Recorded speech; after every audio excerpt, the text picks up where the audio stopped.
श्री हनुमत कवचम्। अस्य श्री हनुमत कवच स्तोत्र महामन्त्रस्य वसिष्ठ ऋषिः अनुष्टुप छन्दः।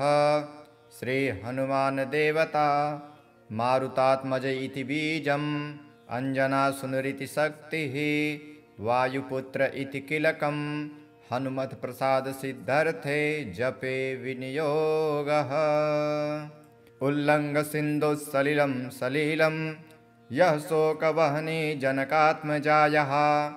आदाय तेनैव ददाह लंका नमामि तं प्राञ्जलिराञ्जनेयं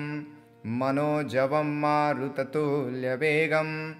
जितेन्द्रियं बुद्धिमतां वरिष्ठं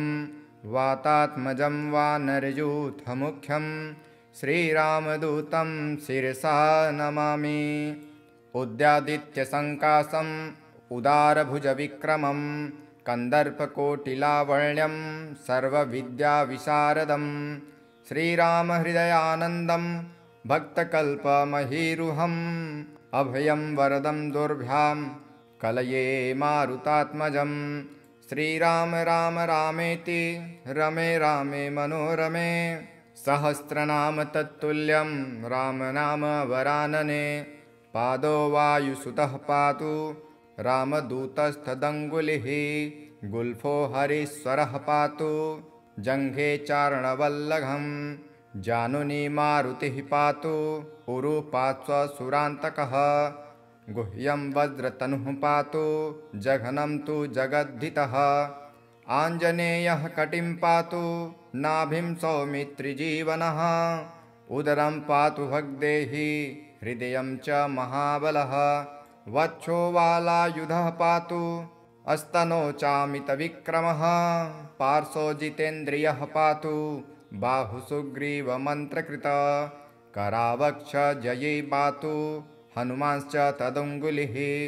पृष्ठं भविष्यद्ब्रह्मा च स्कन्धो मतिमतांवरः कण्ठं पातु कपिश्रेष्ठो मुखं रावणदर्पः वक्त्रं च वक्त्रिप्रवणो नेत्रे देवगणः स्तुतः ब्रह्मास्त्रसन्मानकरो भ्रुवो मे पातु सर्वदा कामरूपः कपोले मे फालं वज्रनखोऽवतु शिरो मे पातु सततं जानकी शोकनाशनः श्रीरामभक्तप्रवरः पातु सर्वकलेवरम् मामहनि पातु सर्वज्ञः पातु रात्रौ महायशः विवस्वदन्ते वासी च सन्धयोः पातु सर्वदा ब्रह्मादिदेवता दत्त वरः पातु निरन्तरं यः इदं कवचं नित्यं पठेच्च शृणुयान्नरः दीर्घमायुरवाप्नोति बलं दृष्टिं च विन्दति पादाक्रान्ता भविष्यन्ति पठतस्तस्य शत्रवः स्थिरां सुकीर्तिमारोग्यं लभते शाश्वतं सुखम् इति निगदितवाक्यवृतं तुभ्यं सकलमपि स्वयमाञ्जनेवृतम् अपि निजजनरक्षणैकदीक्षो वसगदतीयमहानुप्रभावः इति श्री हनुमत्कवचम्। श्री आञ्जनेयभुजङ्गस्तोत्रम्। प्रसन्नाङ्गरागं प्रभाकाञ्चनागं जगद्धीतशौर्यं तुषाराद्रिधैर्यं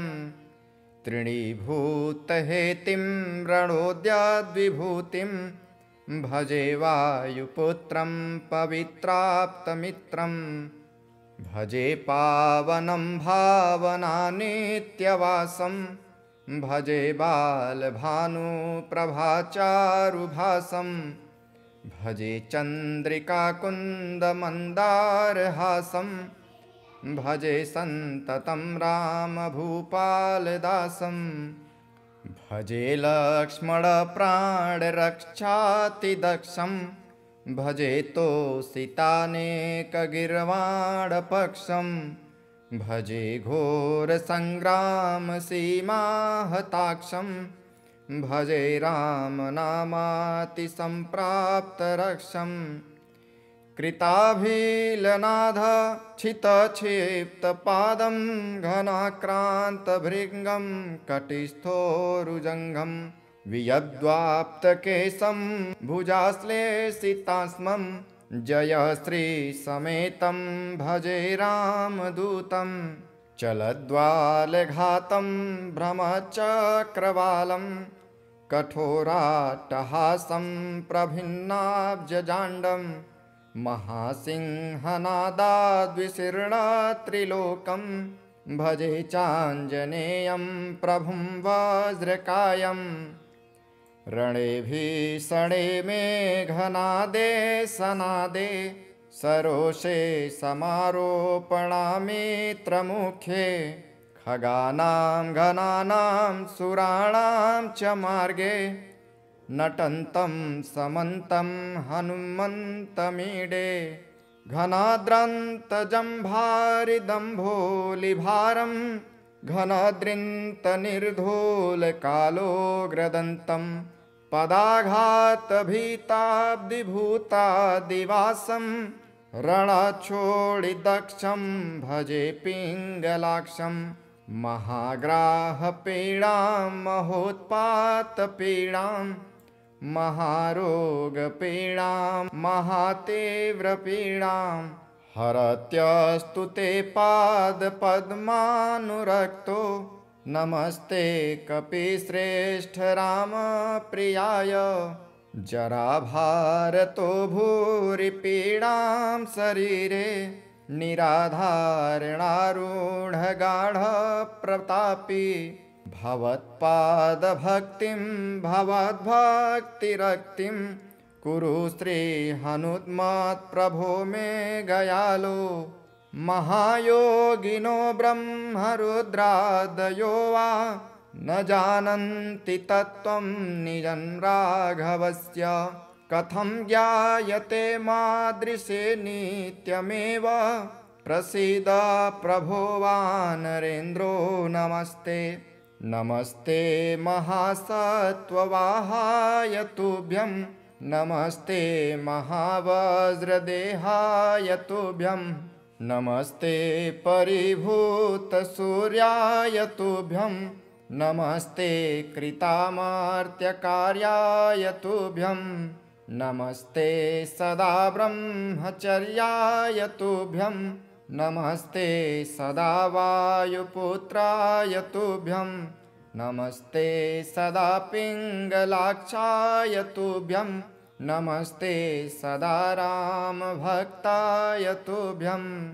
हनुमद्भुजं प्रयातं प्रभाते प्रदोषेऽपि वाचार्धरात्रेऽपि मर्त्यः पठन्नास्त्रतोऽपि प्रमुक्तो घजालो सदा सर्वदा रामभक्तिं प्रयाति उल्लङ्घसिन्धुसलिलं सलिलं यः शोकवहने जनकात्मजायः आदायते नैव ददाह लङ्का नमामि तं प्राञ्जलिराञ्जनेयं मनोजवं मारुततुल्यवेगं जितेन्द्रियं बुद्धिमतां वरिष्ठं वातात्मजं वानरयूथमुख्यं श्रीरामदूतं शिरसा नमामि उद्यादित्यसङ्कासम् उदारभुजविक्रमं कन्दर्पकोटिलावण्यं सर्वविद्याविशारदं श्रीरामहृदयानन्दं भक्तकल्पमहीरुहम् अभयं वरदं दुर्भ्यां कलये मारुतात्मजं श्रीराम राम रामेति रमे रामे मनोरमे सहस्रनाम तत्तुल्यं रामनाम वरानने पादो वायुसुतः पातु रामदूतस्थदङ्गुलिः गुल्फो हरीश्वरः पातु जङ्घे चारणवल्लभं जानुनी मारुतिः पातु उरुपात्स्वसुरान्तकः गुह्यं वज्रतनुः पातु जघनं तु जगद्धितः आञ्जनेयः कटिं पातु नाभिं सौमित्रिजीवनः उदरं पातु भग्देहि हृदयं च महाबलः वक्षो वालायुधः पातु अस्तनो चामितविक्रमः पार्श्वो जितेन्द्रियः पातु बाहुसुग्रीवमन्त्रकृत करावक्ष जये पातु हनुमांश्च तदङ्गुलिः पृष्ठं भविष्यद्ब्रह्मा च स्कन्धो मतिमताम्बरः कण्ठं पातु कपिश्रेष्ठो मुखं रावणदर्पः वक्त्रं च वक्त्रिप्रवणो नेत्रे देवगणः स्तुतः ब्रह्मास्त्रसन्मानकरो भ्रुवो मे पातु सर्वदा कामरूपः कपोले मे फालं वज्रनखोऽवतु शिरो मे पातु सततं जानकी शोकनाशनः श्रीरामभक्तप्रवरः पातु सर्वकलेवरम् मामहनि पातु सर्वज्ञः पातु रात्रौ महायशः विवस्वदन्ते वासी च सन्धयोः पातु सर्वदा ब्रह्मादिदेवता दत्त वरः पातु निरन्तरम् यः इदं कवचं नित्यं पठेच्च शृणुयान्नरः दीर्घमायुरवाप्नोति बलं दृष्टिं च विन्दति पादाक्रान्ता भविष्यन्ति पठतस्तस्य शत्रवः स्थिरां सुकीर्तिमारोग्यं लभते शाश्वतं सुखम् इति निगदितवाक्यवृतं तुभ्यं सकलमपि स्वयमाञ्जनेवृतम् अपि निजजनरक्षणैकदीक्षो वसगदतीयमहानुप्रभावः इति श्री हनुमत्कवचम् श्री आञ्जनेयभुजङ्गस्तोत्रम् प्रसन्नाङ्गरागं प्रभाकाञ्चनागं जगद्धीतशौर्यं तुषाराद्रिधैर्यं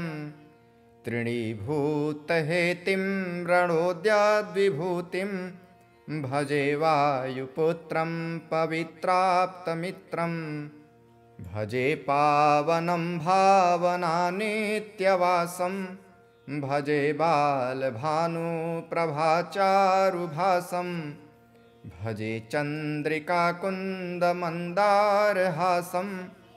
भजे सन्ततं रामभूपालदासं भजे लक्ष्मणप्राणरक्षातिदक्षं भजे तोषितानेकगीर्वाणपक्षं भजे घोरसङ्ग्रामसीमाहताक्षं भजे रामनामातिसम्प्राप्तरक्षं कृताभिलनाथक्षितक्षिप्तपादं घनाक्रान्तभृङ्गं कटिस्थोरुजङ्घं वियद्वाप्तकेशं भुजाश्लेषितास्मं जयश्रीसमेतं भजे रामदूतं चलद्वालघातं भ्रमचक्रवालं कठोराट्टहासं प्रभिन्नाब्जजाण्डं महासिंहनादाद्विशीर्णत्रिलोकं भजे चाञ्जनेयं प्रभुं वज्रकायम् रणे भीषणे मेघनादे सनादे सरोषे समारोपणामित्रमुखे खगानां घनानां सुराणां च मार्गे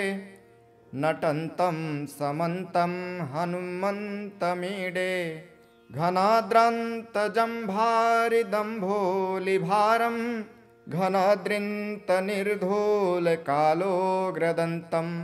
पदाघातभीताब्धिभूतादिवासं रणक्षोडिदक्षं भजे पिङ्गलाक्षं महाग्राहपीडां महोत्पातपीडां महारोगपीडां महातीव्रपीडां हरत्यस्तु ते पादपद्मानुरक्तो नमस्ते कपिश्रेष्ठ रामप्रियाय जराभारतो भूरिपीडां शरीरे निराधारणारूढगाढप्रतापी भवत्पादभक्तिं भवद्भक्तिरक्तिं कुरु श्रीहनुमत्प्रभो मे गयालो महायोगिनो ब्रह्मरुद्रादयो वा न जानन्ति तत्त्वं निजं राघवस्य कथं ज्ञायते मादृशे नित्यमेव प्रसीद प्रभो वानरेन्द्रो नमस्ते। नमस्ते महासत्त्ववाहाय तुभ्यं नमस्ते महावज्रदेहाय तुभ्यं नमस्ते परिभूतसूर्याय तुभ्यं नमस्ते कृतामर्त्यकार्याय तुभ्यं नमस्ते सदा ब्रह्मचर्याय तुभ्यं नमस्ते सदा वायुपुत्राय तुभ्यं नमस्ते सदा पिङ्गलाक्षाय तुभ्यं नमस्ते सदा रामभक्ताय तुभ्यं हनुमद्भुजं प्रयातं प्रभाते प्रदोषेऽपि वाचार्धरात्रेऽपि मर्त्यः पठन्नास्त्रतोऽपि प्रमुक्तो घजालो सदा सर्वदा रामभक्तिं प्रयाति। उल्लङ्घसिन्धुसलिलं सलिलं यः शोकवहने जनकात्मजायः आदाय तेनैव ददाह लङ्का नमामि तं प्राञ्जलिराञ्जनेयं मनोजवं मारुततुल्यवेगं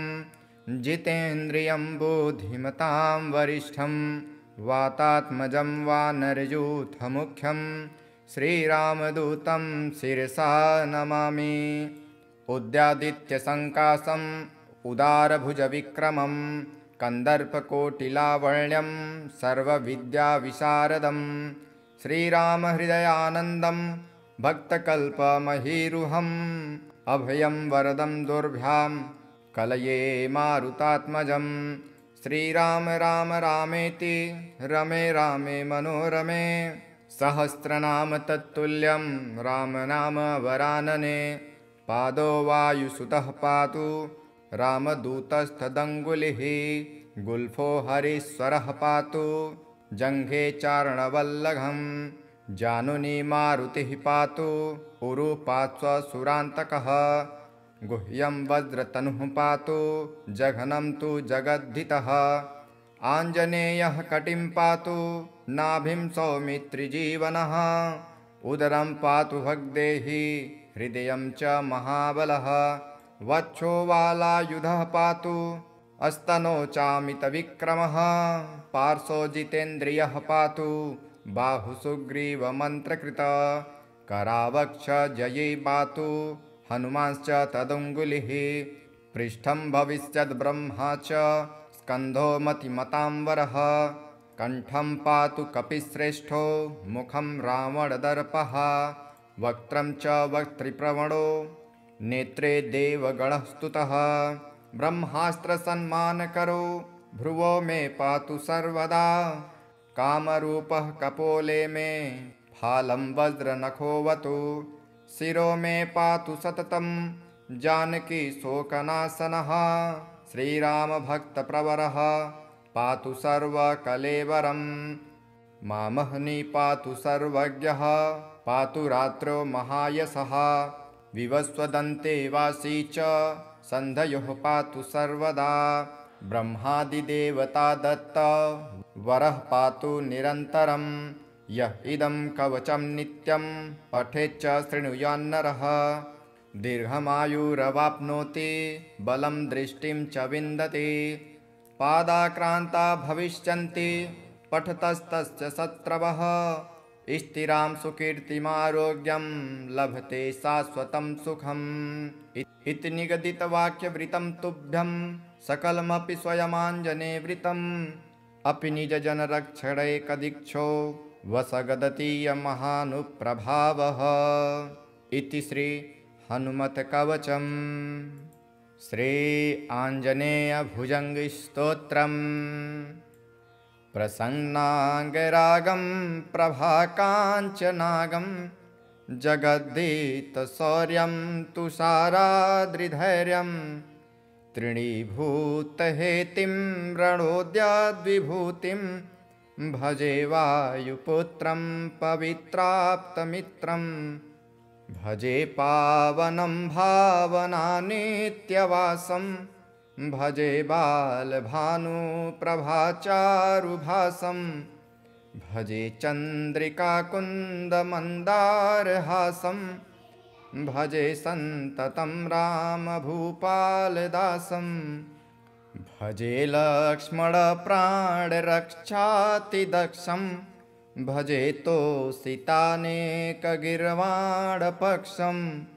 भजे घोरसङ्ग्रामसीमाहताक्षं भजे रामनामातिसम्प्राप्तरक्षं कृताभिलनाथक्षितक्षिप्तपादं घनाक्रान्तभृङ्गं कटिस्थोरुजङ्घं वियद्वाप्तकेशं भुजाश्लेषितास्मं जयश्रीसमेतं भजे रामदूतं चलद्वालघातं भ्रमचक्रवालं कठोराट्टहासं प्रभिन्नाब्जजाण्डं महासिंहनादाद्विशीर्णत्रिलोकं भजे चाञ्जनेयं प्रभुं वज्रकायम् रणे भीषणे मेघनादे सनादे सरोषे समारोपणामित्रमुखे खगानां घनानां सुराणां च मार्गे नटन्तं समन्तं हनुमन्तमीडे घनाद्रन्तजम्भारिदम्भोलिभारं घनाद्रिन्तनिर्धूलकालोग्रदन्तं पदाघातभीताब्धिभूतादिवासं रणच्छोडिदक्षं भजे पिङ्गलाक्षं महाग्राहपीडां महोत्पातपीडां महारोगपीडां महातीव्रपीडां हरत्यस्तु ते पादपद्मानुरक्तो नमस्ते कपिश्रेष्ठ रामप्रियाय जराभारतो भूरिपीडां शरीरे निराधारणारूढगाढप्रतापी भवत्पादभक्तिं भवद्भक्तिरक्तिं कुरु श्रीहनुमत्प्रभो मे गयालो महायोगिनो ब्रह्मरुद्रादयो वा न जानन्ति तत्त्वं निजं राघवस्य कथं ज्ञायते मादृशे नित्यमेव प्रसीद प्रभो वानरेन्द्रो नमस्ते नमस्ते महासत्त्ववाहाय तुभ्यं नमस्ते महावज्रदेहाय तुभ्यं नमस्ते परिभूतसूर्याय तुभ्यं नमस्ते कृतामर्त्यकार्याय तुभ्यं नमस्ते सदा ब्रह्मचर्याय तुभ्यं नमस्ते सदा वायुपुत्राय तुभ्यं नमस्ते सदा पिङ्गलाक्षाय तुभ्यं नमस्ते सदा रामभक्ताय तुभ्यं हनुमद्भुजं प्रयातं प्रभाते प्रदोषेऽपि वाचार्धरात्रेऽपि मर्त्यः पठन्नास्त्रतोऽपि प्रमुक्तो घजालो सदा सर्वदा रामभक्तिं प्रयाति उल्लङ्घसिन्धुसलिलं सलिलं यः शोकवहने जनकात्मजायः आदाय तेनैव ददाह लङ्का नमामि तं प्राञ्जलिराञ्जनेयं मनोजवं मारुततुल्यवेगं जितेन्द्रियं बुद्धिमतां वरिष्ठं वातात्मजं वानरयूथमुख्यं श्रीरामदूतं शिरसा नमामि उद्यादित्यसङ्कासम् उदारभुजविक्रमं कन्दर्पकोटिलावण्यं सर्वविद्याविशारदं श्रीरामहृदयानन्दं भक्तकल्पमहीरुहम् अभयं वरदं दुर्भ्यां कलये मारुतात्मजं श्रीराम राम रामेति रमे रामे मनोरमे सहस्रनाम तत्तुल्यं रामनाम वरानने पादो वायुसुतः पातु रामदूतस्थदङ्गुलिः गुल्फो हरीश्वरः पातु जङ्घे चारणवल्लभं जानुनी मारुतिः पातु उरुपात्स्वसुरान्तकः गुह्यं वज्रतनुः पातु जघनं तु जगद्धितः आञ्जनेयः कटिं पातु नाभिं सौमित्रिजीवनः उदरं पातु भग्देहि हृदयं च महाबलः वक्षो वालायुधः पातु अस्तनो चामितविक्रमः पार्श्वो जितेन्द्रियः पातु बाहुसुग्रीवमन्त्रकृत करावक्ष जये पातु हनुमांश्च तदङ्गुलिः पृष्ठं भविष्यद्ब्रह्मा च स्कन्धो मतिमताम्बरः कण्ठं पातु कपिश्रेष्ठो मुखं रावणदर्पः वक्त्रं च वक्त्रिप्रवणो नेत्रे देवगणः स्तुतः ब्रह्मास्त्रसन्मानकरो भ्रुवो मे पातु सर्वदा कामरूपः कपोले मे फालं वज्रनखोऽवतु शिरो मे पातु सततं जानकी शोकनाशनः श्रीरामभक्तप्रवरः पातु सर्वकलेवरं मामहनि पातु सर्वज्ञः पातु रात्रौ महायशः विवस्वदन्ते वासी च सन्धयोः पातु सर्वदा ब्रह्मादिदेवता दत्त वरः पातु निरन्तरं यः इदं कवचं नित्यं पठेच्च शृणुयान्नरः दीर्घमायुरवाप्नोति बलं दृष्टिं च विन्दति पादाक्रान्ता भविष्यन्ति पठतस्तस्य शत्रवः स्थिरां सुकीर्तिमारोग्यं लभते शाश्वतं सुखम् इति निगदितवाक्यवृतं तुभ्यं सकलमपि स्वयमाञ्जनेवृतम् अपि निजजनरक्षणैकदीक्षो वसगदतीयमहानुप्रभावः इति श्री हनुमत्कवचम् श्री आञ्जनेयभुजङ्गस्तोत्रम् प्रसन्नाङ्गरागं प्रभाकाञ्चनागं जगद्धीतशौर्यं तुषाराद्रिधैर्यं तृणीभूतहेतिं रणोद्याद्विभूतिं भजे वायुपुत्रं पवित्राप्तमित्रं भजे पावनं भावनानित्यवासं भजे बालभानुप्रभाचारुभासं भजे चन्द्रिकाकुन्दमन्दारहासं भजे सन्ततं रामभूपालदासं भजे लक्ष्मणप्राणरक्षातिदक्षं भजे तोषितानेकगीर्वाणपक्षं भजे घोरसङ्ग्रामसीमाहताक्षं भजे रामनामातिसम्प्राप्तरक्षं कृताभिलनाथक्षितक्षिप्तपादं घनाक्रान्तभृङ्गं कटिस्थोरुजङ्घं वियद्वाप्तकेशं भुजाश्लेषितास्मं जयश्रीसमेतं भजे रामदूतं चलद्वालघातं भ्रमचक्रवालं कठोराट्टहासं प्रभिन्नाब्जजाण्डं महासिंहनादाद्विशीर्णत्रिलोकं भजे चाञ्जनेयं प्रभुं वज्रकायम् रणे भीषणे मेघनादे सनादे सरोषे समारोपणामित्रमुखे खगानां घनानां सुराणां च मार्गे नटन्तं समन्तं हनुमन्तमीडे घनाद्रन्तजम्भारिदम्भोलिभारं घनाद्रिन्तनिर्धूलकालोग्रदन्तं पदाघातभीताब्धिभूतादिवासं रणक्षोडिदक्षं भजे पिङ्गलाक्षं महाग्राहपीडां महोत्पातपीडां महारोगपीडां महातीव्रपीडां हरत्यस्तु ते पादपद्मानुरक्तो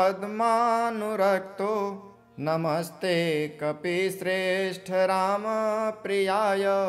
जराभारतो भूरिपीडां शरीरे निराधारणारूढगाढप्रतापी भवत्पादभक्तिं भवद्भक्तिरक्तिं कुरु श्रीहनुमत्प्रभो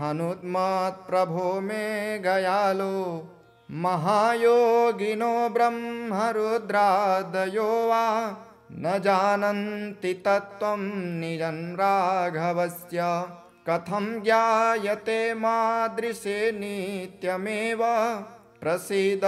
प्रभो वानरेन्द्रो नमस्ते। नमस्ते महासत्त्ववाहाय तुभ्यं नमस्ते महावज्रदेहाय तुभ्यं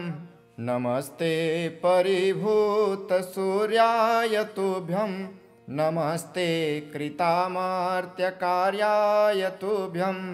नमस्ते सदा ब्रह्मचर्याय तुभ्यं नमस्ते सदा वायुपुत्राय तुभ्यं नमस्ते सदा पिङ्गलाक्षाय तुभ्यं नमस्ते सदा रामभक्ताय तुभ्यं। हनुमद्भुजं प्रयातं प्रभाते प्रदोषेऽपि वाचार्धरात्रेऽपि मर्त्यः पठन्नास्त्रतोऽपि प्रमुक्तो घजालो सदा सर्वदा रामभक्तिं प्रयाति। उल्लङ्घसिन्धुसलिलं सलिलं यः शोकवहने जनकात्मजायः आदाय तेनैव ददाह लङ्का नमामि तं प्राञ्जलिराञ्जनेयं मनोजवं मारुततुल्यवेगं जितेन्द्रियं बुद्धिमतां वरिष्ठं वातात्मजं वानरयूथमुख्यं श्रीरामदूतं शिरसा नमामि। उद्यादित्यसङ्काशम् उदारभुजविक्रमं कन्दर्पकोटिलावण्यं सर्वविद्याविशारदं श्रीरामहृदयानन्दं भक्तकल्पमहीरुहम् अभयं वरदं दुर्भ्यां कलये मारुतात्मजं। श्रीराम राम रामेति रमे रामे मनोरमे सहस्रनाम तत्तुल्यं रामनाम वरानने। पादो वायुसुतः पातु रामदूतस्तदङ्गुलिः गुल्फो हरीश्वरः पातु जङ्घे चारणवल्लभं। जानुनी मारुतिः पातु उरुपार्श्वसुरान्तकः गुह्यं वज्रतनुः पातु जघनं तु जगद्धितः। आञ्जनेयः कटिं पातु नाभिं सौमित्रिजीवनः उदरं पातु भग्देहि हृदयं च महाबलः। वक्षो वालायुधः पातु अस्तनो चामितविक्रमः पार्श्वो जितेन्द्रियः पातु बाहुसुग्रीवमन्त्रकृत। करावक्ष जये पातु हनुमांश्च तदङ्गुलिः पृष्ठं भविष्यद्ब्रह्मा च स्कन्धो मतिमताम्बरः। कण्ठं पातु कपिश्रेष्ठो मुखं रावणदर्पः वक्त्रं च वक्त्रिप्रवणो नेत्रे देवगणः स्तुतः। ब्रह्मास्त्रसन्मानकरो भ्रुवो मे पातु सर्वदा कामरूपः कपोले मे फालं वज्रनखोऽवतु। शिरो मे पातु सततं जानकी शोकनाशनः श्रीरामभक्तप्रवरः पातु सर्वकलेवरम्। मामहनि पातु सर्वज्ञः पातु रात्रौ महायशः विवस्वदन्ते वासी च सन्धयोः पातु सर्वदा। ब्रह्मादिदेवता दत्त वरः पातु निरन्तरं यः इदं कवचं नित्यं पठेच्च शृणुयान्नरः। दीर्घमायुरवाप्नोति बलं दृष्टिं च विन्दति पादाक्रान्ता भविष्यन्ति पठतस्तस्य शत्रवः। स्थिरां सुकीर्तिमारोग्यं लभते शाश्वतं सुखम् इति निगदितवाक्यवृतं तुभ्यं सकलमपि स्वयमाञ्जनेवृतम् अपि निजजनरक्षणैकदीक्षो वसगदतीयमहानुप्रभावः इति श्री हनुमत्कवचम्। श्री आञ्जनेयभुजङ्गस्तोत्रम्। प्रसन्नाङ्गरागं प्रभाकाञ्चनागं जगद्दीतशौर्यं तुषाराद्रिधैर्यं तृणीभूतहेतिं रणोद्याद्विभूतिं भजे वायुपुत्रं पवित्राप्तमित्रं भजे पावनं भावनानित्यवासं भजे बालभानुप्रभाचारुभासं भजे चन्द्रिकाकुन्दमन्दारहासं भजे सन्ततं रामभूपालदासं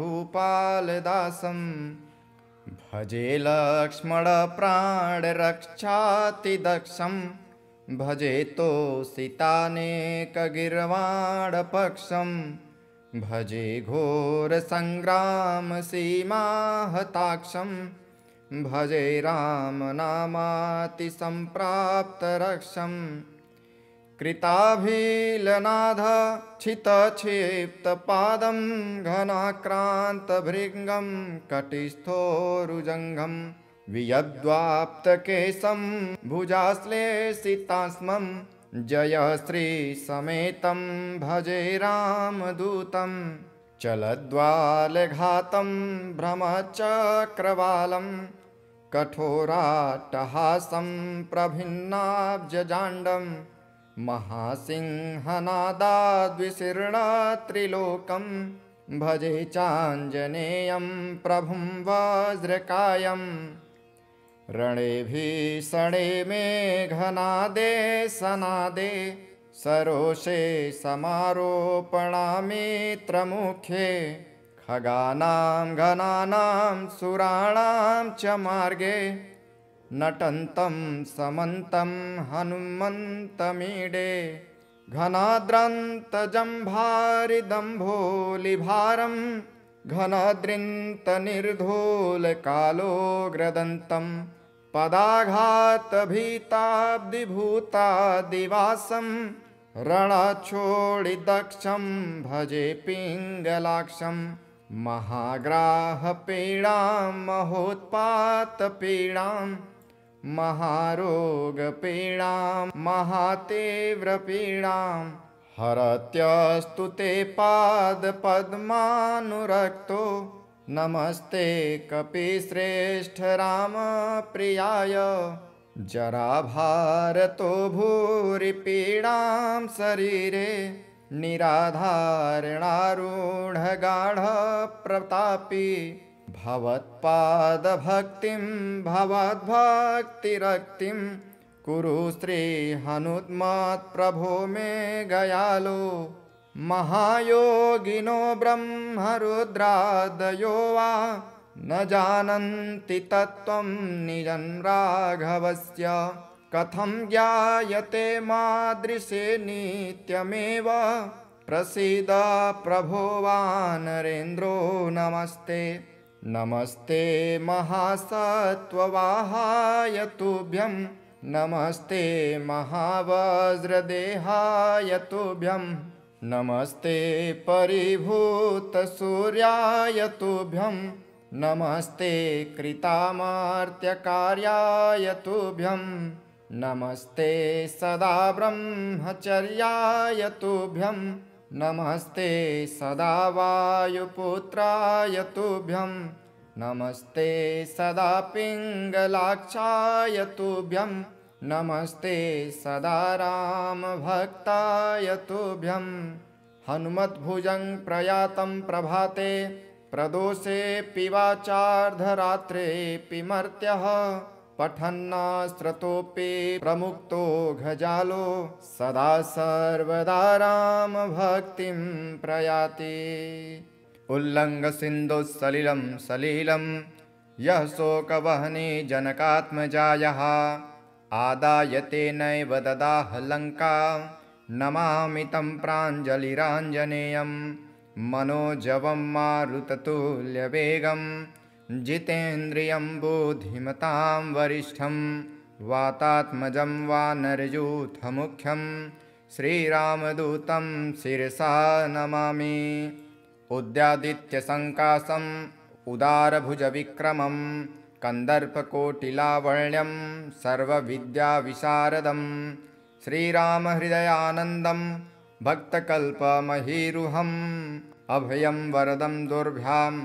कलये मारुतात्मजं श्रीराम राम रामेति रमे रामे मनोरमे सहस्रनाम तत्तुल्यं रामनाम वरानने पादो वायुसुतः पातु रामदूतस्तदङ्गुलिः गुल्फो हरीश्वरः पातु जङ्घे चारणवल्लभं जानुनी मारुतिः पातु उरुपात्स्वसुरान्तकः गुह्यं वज्रतनुः पातु जघनं तु जगद्धितः आञ्जनेयः कटिं पातु नाभिं सौमित्रिजीवनः उदरं पातु भग्देहि हृदयं च महाबलः वक्षो वालायुधः पातु अस्तनो चामितविक्रमः पार्श्वो जितेन्द्रियः पातु बाहुसुग्रीवमन्त्रकृत करावक्ष जये पातु हनुमांश्च तदङ्गुलिः पृष्ठं भविष्यद्ब्रह्मा च स्कन्धो मतिमताम्बरः कण्ठं पातु कपिश्रेष्ठो मुखं रावणदर्पः वक्त्रं च वक्त्रिप्रवणो नेत्रे देवगणः स्तुतः ब्रह्मास्त्रसन्मानकरो भ्रुवो मे पातु सर्वदा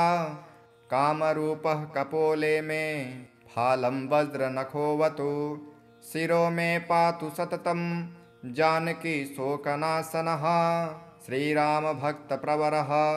पातु सर्वकलेवरं मामहनि पातु सर्वज्ञः पातु रात्रौ महायशः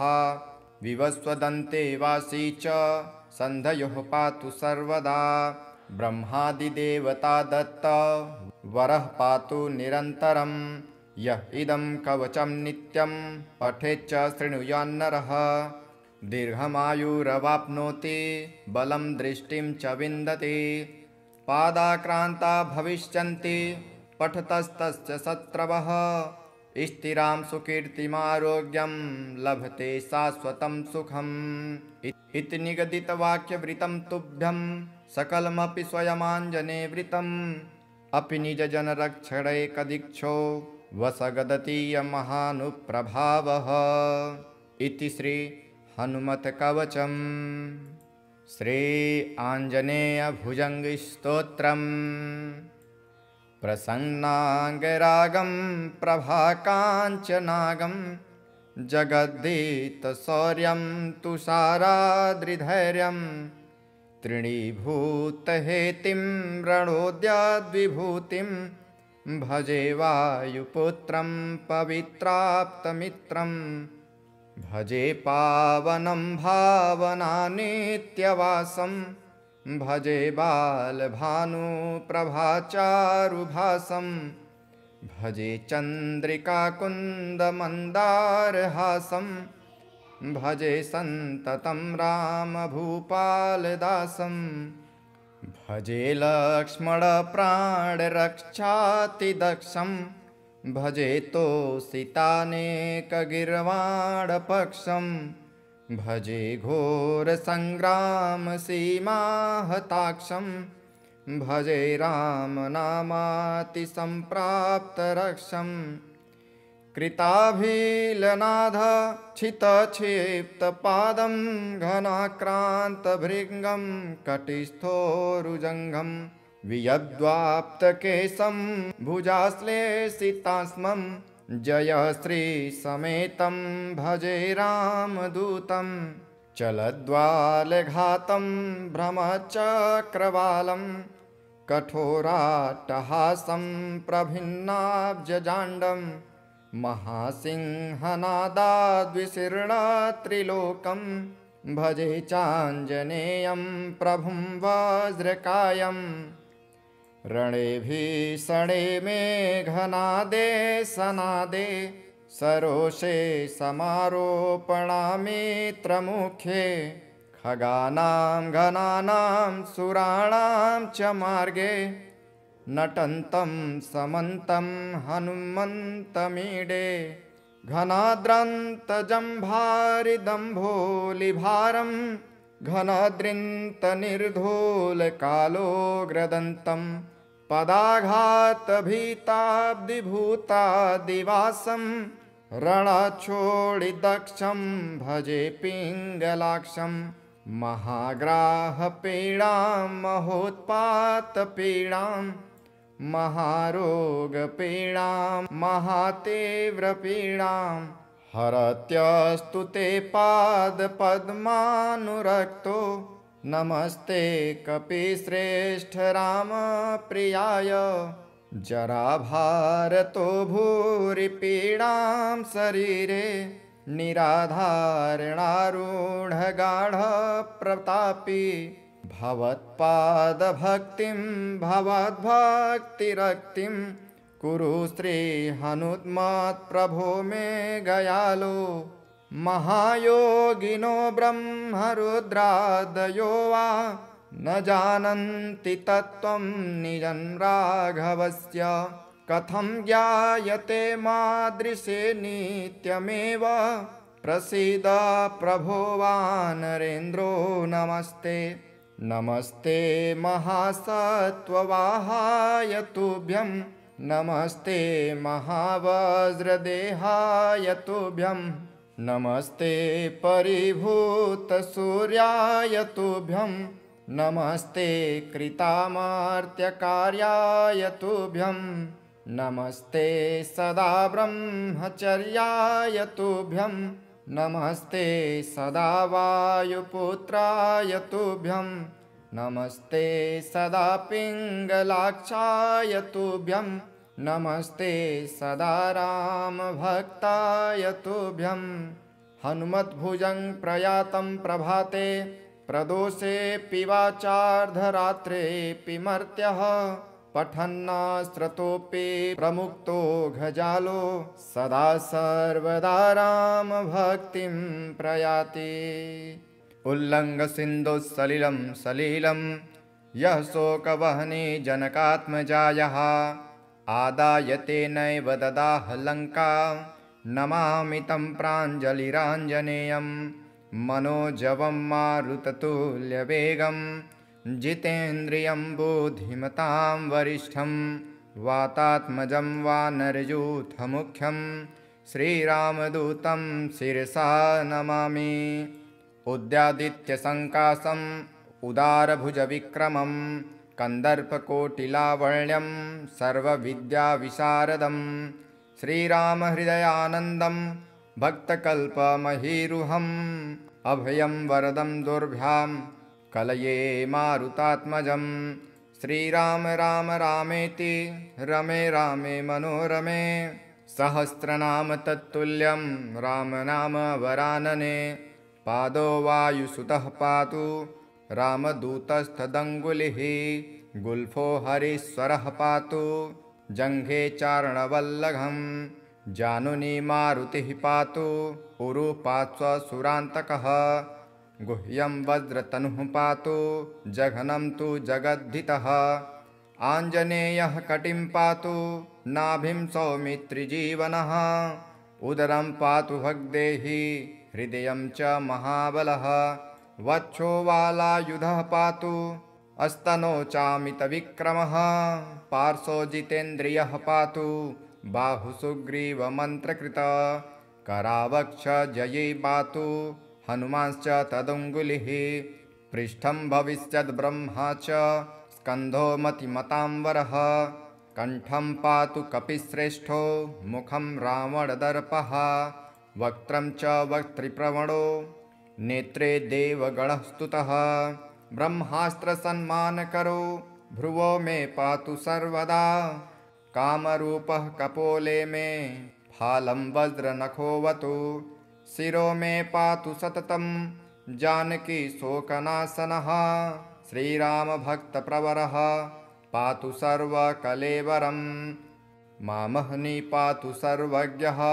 पातु रात्रौ महायशः विवस्वदन्ते वासी च सन्धयोः पातु सर्वदा ब्रह्मादिदेवता दत्त वरः पातु निरन्तरं यः इदं कवचं नित्यं पठेच्च शृणुयान्नरः दीर्घमायुरवाप्नोति बलं दृष्टिं च विन्दति पादाक्रान्ता भविष्यन्ति पठतस्तस्य शत्रवः स्थिरां सुकीर्तिमारोग्यं लभते शाश्वतं सुखम् इति निगदितवाक्यवृतं तुभ्यं सकलमपि स्वयमाञ्जने वृतम् अपि निजजनरक्षणैकदीक्षो वसगदतीयमहानुप्रभावः इति श्री हनुमत्कवचम्। श्री आञ्जनेयभुजङ्गस्तोत्रम्। प्रसन्नाङ्गरागं प्रभाकाञ्चनागं जगद्धीतशौर्यं तुषाराद्रिधैर्यं तृणीभूतहेतिं रणोद्याद्विभूतिं भजे वायुपुत्रं पवित्राप्तमित्रं भजे पावनं भावनानित्यवासं भजे बालभानुप्रभाचारुभासं भजे चन्द्रिकाकुन्दमन्दारहासं भजे सन्ततं रामभूपालदासं भजे लक्ष्मणप्राणरक्षातिदक्षं भजे तोषितानेकगीर्वाणपक्षं भजे घोरसङ्ग्रामसीमाहताक्षं भजे रामनामातिसम्प्राप्तरक्षं कृताभिलनादच्छितक्षिप्तपादं घनाक्रान्तभृङ्गं कटिस्थोरुजङ्घं वियद्वाप्तकेशं भुजाश्लेषितास्मं जयश्रीसमेतं भजे रामदूतं चलद्वालघातं भ्रमचक्रवालं कठोराट्टहासं प्रभिन्नाब्जजाण्डं महासिंहनादाद्विशीर्णत्रिलोकं भजे चाञ्जनेयं प्रभुं वज्रकायम् रणे भीषणे मेघनादे सनादे सरोषे समारोपणामित्रमुखे खगानां घनानां सुराणां च मार्गे नटन्तं समन्तं हनुमन्तमीडे घनाद्रन्तजम्भारिदम्भोलिभारं घनाद्रिन्तनिर्धूलकालोग्रदन्तं पदाघातभीताब्धिभूतादिवासं रणच्छोडिदक्षं भजे पिङ्गलाक्षं महाग्राहपीडां महोत्पातपीडां महारोगपीडां महातीव्रपीडां हरत्यस्तु ते पादपद्मानुरक्तो नमस्ते कपिश्रेष्ठ रामप्रियाय जराभारतो भूरिपीडां शरीरे निराधारणारूढगाढप्रतापी भवत्पादभक्तिं भवद्भक्तिरक्तिं कुरु श्रीहनुमत्प्रभो मे गयालो महायोगिनो ब्रह्मरुद्रादयो वा न जानन्ति तत्त्वं निजं राघवस्य कथं ज्ञायते मादृशे नित्यमेव प्रसीद प्रभो वानरेन्द्रो नमस्ते नमस्ते महासत्त्ववाहाय